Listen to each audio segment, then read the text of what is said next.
Hello everyone, I'm Dan, I work here at CSPS. Thanks again for coming to Synth Group. Anyone's first time?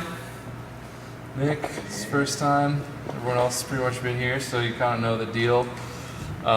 Tonight we got a lot of cool stuff. Got the Analog Four from Elektron, which Jason will be doing demonstration of filters. The Juno 106. Patrick will be showing us different features and presets from that. And then Kent will do the final performance on the VCV rack, which is a virtual modular. I'm super excited about that because I know cost is usually prohibitive to a lot of gear, but if you have free software that does the same thing, pretty awesome. So I think we're all good to go.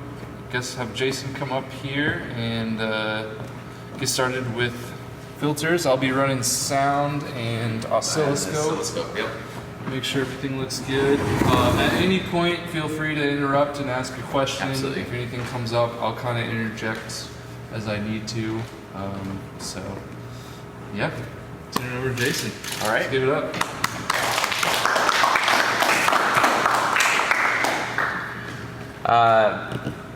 Happy to be here in a demo role and as opposed to a host role. We're trying to have everyone experience different things in terms of hosting, doing demos, doing performances. So it's nice to be a demonstrator tonight, I guess would be the noun. This first performance, or this first demo, is part of our Synth Basics section, which is covering just something very simple with synthesis for people who are either brand new to electronic music or synthesizers. Which we've got our diehard enthusiast who Ben, who is been at every show and eager to learn. So I appreciate that.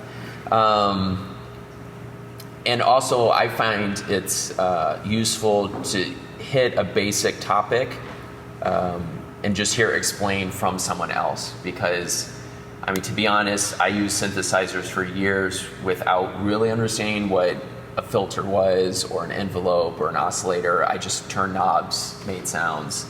And so sometimes even just a basic review of something shined a light on something and I walked away with something new. So I'm using the Elektron Analog Four.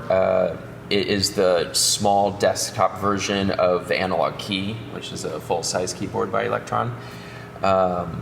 And it's a 4-voice synthesizer, and each voice is mono.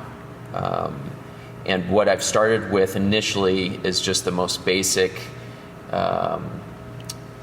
just tone, just the factory default tone. And what I'll be doing is shaping it a bit with a filter. And filters, so with subtractive synthesis, you start with this basic sound. Do we have 7, 8? I see it on the LED.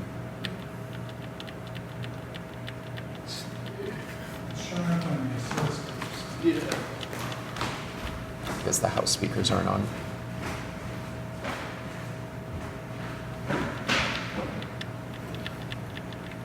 I'll try random sliders. Okay. To give you even more fundamental, it's difficult to actually get sounds to happen in the beginning. Exactly. It's we were talking about this before the show. It's a type of Schrodinger's box or quantum physics that something behaves differently when it's observed. So if I'm alone in my studio, everything works, and I bring it here and people are watching, it just behaves differently. So it's just a C note, real basic tone. And with subtractive synthesis, you start with a sound like this, and then you take things away in order to shape it. And one of the ways that you take something away is through a filter.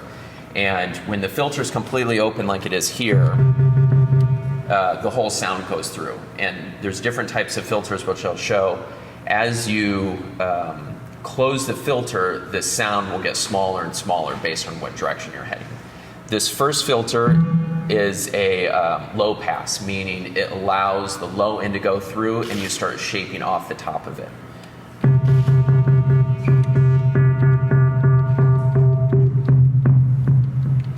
Until it gets so low that it closes completely and the whole sound is gone.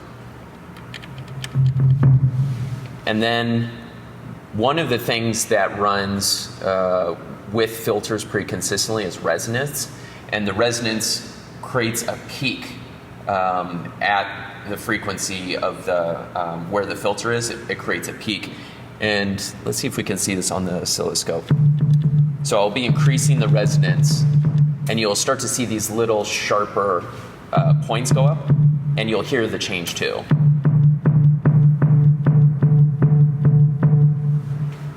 I'll do a different frequency. So I'm going to increase the resonance.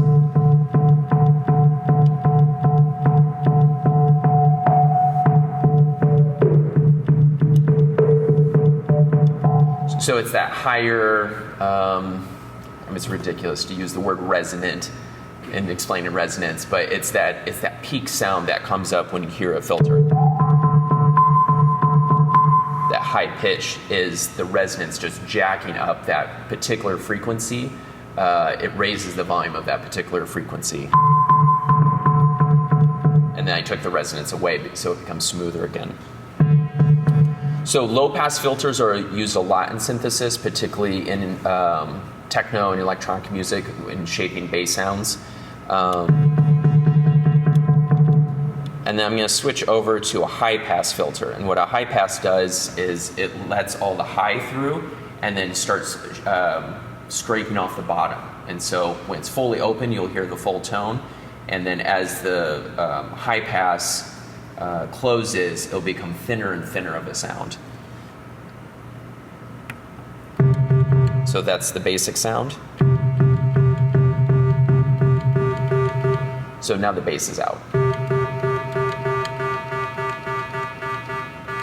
And it gets higher and higher until the whole sound has disappeared. And then... Is there specific applications for... That's a great question. A lot of times I use filters to shape up and clean up a sound when I'm doing mix downs. Some people use EQ, and a lot of times I'll use a filter, particularly if it's in a synth. And so there'll be a time where I'm playing something and the subs are too rumbly, either for the sound system or for what I'm trying to record, and I'll use a high-pass filter just to clean out those subs. So in this situation, if I just wanted a clean middle part, I would take out those subs. And what that does is that allows space for like a bass kick or a bass sound to play underneath of it, and it keeps the synth, the mid-range synth, high up and not getting muddy with your kick or your sub sound.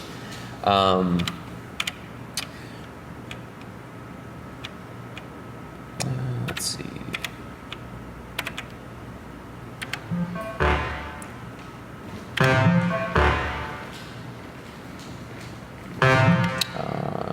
Chains off.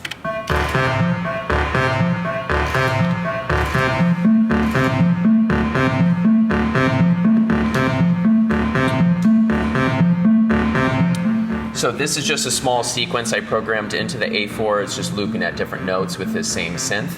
And I'll show you the high-pass filter.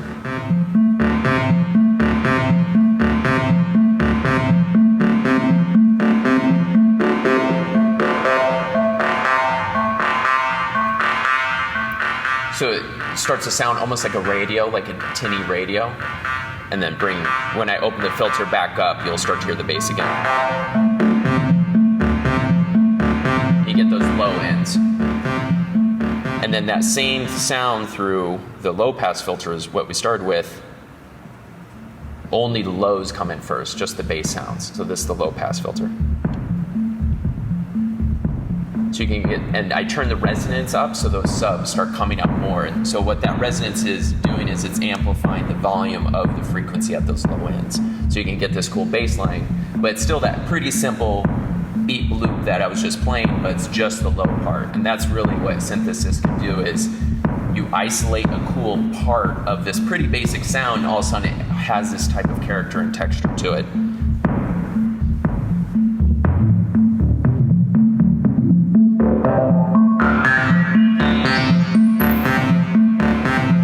there's that.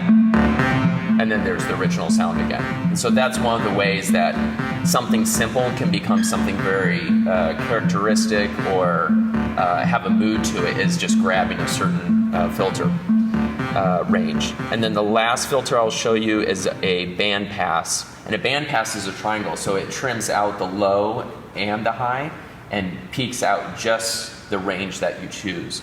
And you'll be able to hear as I'll go through the range. It'll be just the low, then just the mids, then just the high.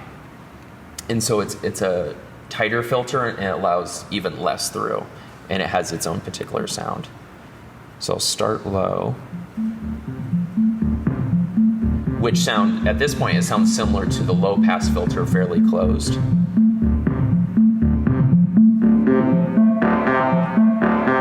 But now that I'm in the mid, it's cut out the bottom part. It's just playing the mid, and the top is cut out too.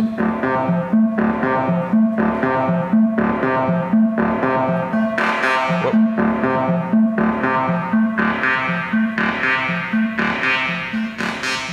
And now it's just, it's moved up to the high end, and it's just playing the high end and shaved off the total bottom. So that's just a basic overview of the main types of filters, which were low pass, let the low end through, high pass, which is the high end, and then the band pass, which is a targeted filter. So that is my Synth Basics on filters. Awesome. Anyone have questions? Yeah, I know it's a Synth Basic, and any questions or anything you have to add. I know there's different types of filters I didn't cover. I just want to cover the 3 basic ones. I guess I was just thinking, like, when are you using these? Like, are you using all these filters, like, within a song on different synths? Yep, so when I showed that low and bass one, I'll use that low pass filter and cut out most of the top in order to create my sub sounds or my bass sounds. And that'll be one synth track. And then on top of that, I'll do a mid synth sound. It could be something that's pretty or atmospheric or kind of a snarling, distorted mid synth.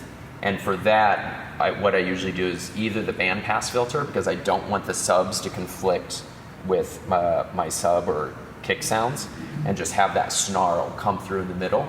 And then the high end, high pass, sometimes I will use a high pass on my lead synth, but often I'll use a high pass filter in audio mixing to clean up a signal. And so if I've got hi-hats, which don't need any low end, sometimes a real high atmospheric sound, just like I'll cut out all the bass in, because the synth itself is going to want to send the full signal through, so I'll trim that out. And the idea in terms of audio mixing is, when I think of a mix in a song, I think of a room, a physical room, and that there's going to be a chair and a sofa and a table, and each piece of furniture is a sound.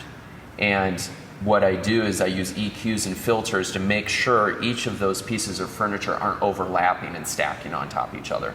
And if each object in the room has its own space, whether it's the low end, the medium, some high sounds, you can also use pan to separate in the room, or you can put like a reverb on something to make a sound up front or further back. I'll show you briefly. It really is, and that's what creates a clean mix. So this is the same sound with some reverb, so it's going to sound further away and more atmospheric.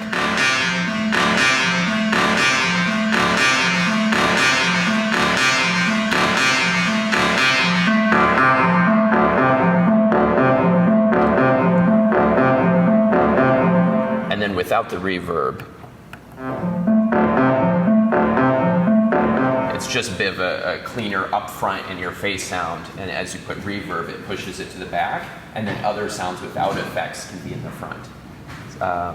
yeah, it's a very physical modeling way to think of doing a mix. And that mental image has helped me a lot with mixes and keeping things from being muddy and overlapping. So are you processing the same signal 3 different times when you go to the mix down? Like, are you sampling the same signal and then reprocessing it? I often do that. Filters?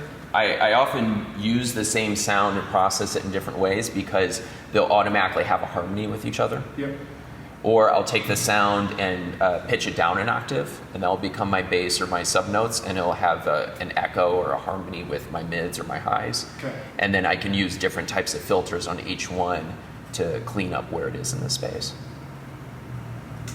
Good Yeah, question. like the room analogy. I've also heard the dresser analogy. Low. Yep. Put your socks in one drawer. What's that? And can you share that with us?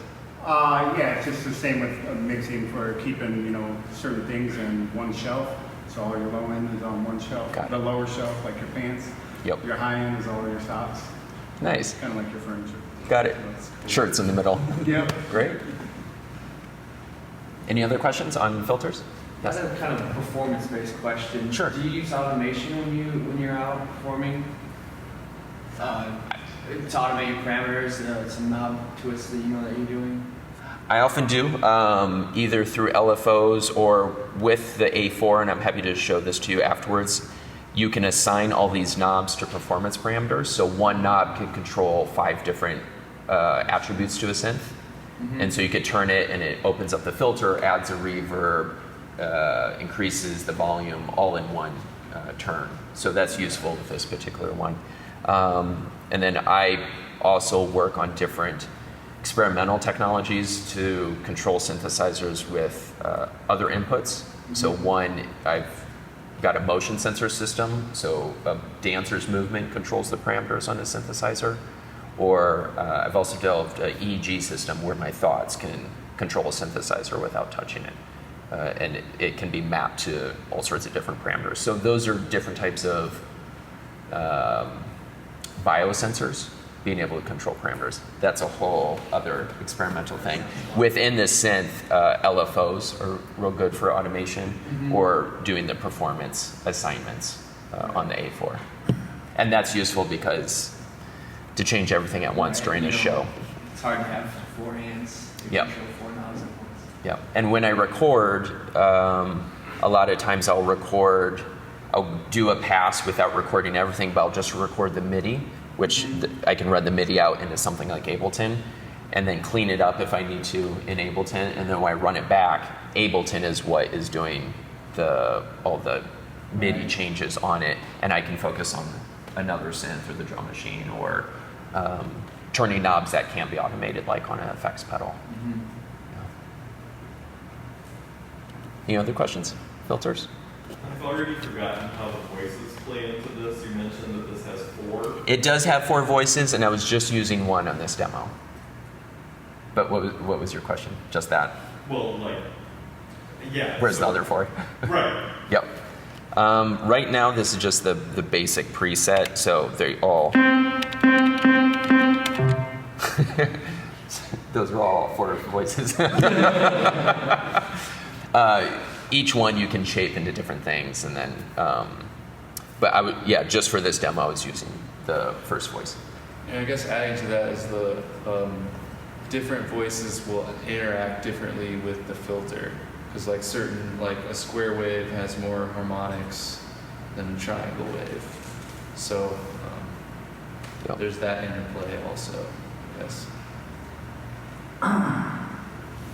If you're playing on multiple voices, I assume that particular unit can apply to the filter to only one or some of them.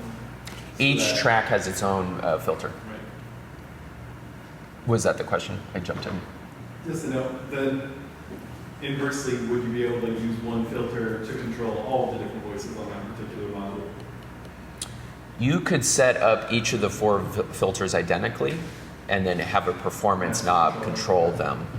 And that performance knob would be linked to track 1 filter, track 2 filter, track 3 filter, track 4 filter. And as you turn it, they all open and close simultaneously. Or you could stagger them where they open slightly differently on the same knob. Yeah, that's a cool feature with the performance knobs on this piece. And a complete aside, I actually don't use this as a synthesizer much. I usually run external in. You can do external input on this, so you can run a sample into this, you can run a full track into this, or a different synth. And then I use this as almost like an effects box where I apply the filters and the effects to an external signal rather than the internal synth sounds. And that's just an aside, but that's how I mostly use the Analog Four, as a very expensive effects pedal. When you're talking about automating with an LFO, I think Yep. it's going just back and forth from like open to close from Yep. the filter. Do you also use subtractive synthesis on that LFO that's, or is it just kind of going up and down? The LFO on this, and I don't want to take too much time from the other two demos, but the LFO can have different waveforms. It has a triangle, sine wave, which is a smooth up and down. It has square, just off, on, in terms of applying the effect that's on the LFO. A saw wave, exponential, ramp, and there's also a random one. And so the randomizer I often use if I want a kind of an organic, strange application to the LFO. So there is a good amount of things you can do with LFO, with the speed, the fade in, I think it's start phase, what it modulates, and then the actual waveform. So there's quite a bit you can do with it, and you can jack it up into like 5,000. The speed can go from like ×2 to ×5,000, where it becomes on this kind of grain sound. It's like, I won't get into that with this, but there's a lot you can do with the LFO to automate. And then on the Octatrack, which is a different machine by Elektron, you can draw your own LFO shapes, which could be useful if you want a very exact way that the LFO applies to the sound.